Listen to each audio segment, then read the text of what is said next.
Hi friends, present అయితే మేము ఉడా park దగ్గర ఉన్నాం అనమాట. ఇక్కడ స్కేటింగ్ అయితే పిల్లలకి చేస్తున్నారు. సో ఇదంతా ఇప్పుడు ఉడా పార్క్లో ఎప్పుడు కూడా ఈవినింగ్ టైం వచ్చినా మార్నింగ్ టైం వచ్చినా ఫుల్ అంతా కూడా పిల్లలకి ఎక్సర్సైజ్కి చాలా బాగుంటుంది. సో మా పాపను కూడా తీసుకొచ్చాం అనమాట. ఇక్కడ ఫోటోషూట్ అయితే చేస్తున్నారు వెడ్డింగ్ వాళ్ళకి. సో చూస్తున్నారు కదా, మొత్తం అంతా కూడా మొక్కలతో నిండిపోయి ఉంటుంది. చాలా బాగుంటుంది ఉడా పార్క్. పక్కనే బీచ్ ఉండడం వల్ల వాతావరణం కూడా చాలా బాగుంటుంది, కూల్గా ఉంటుంది అనమాట సమ్మర్లో కూడాను.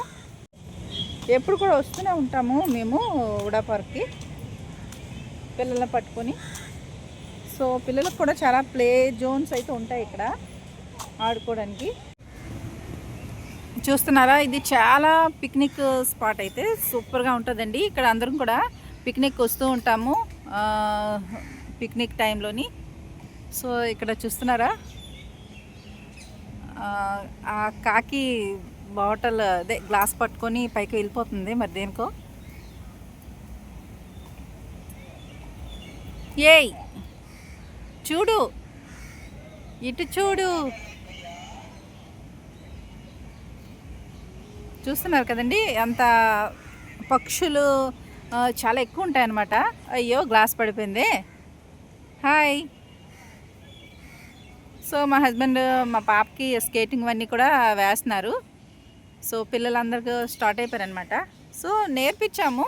సో ఈ మధ్యన ఆపేసామన్నమాట. సో ప్రాక్టీస్ అవుతుందని చెప్పేసి తీసుకొచ్చాము.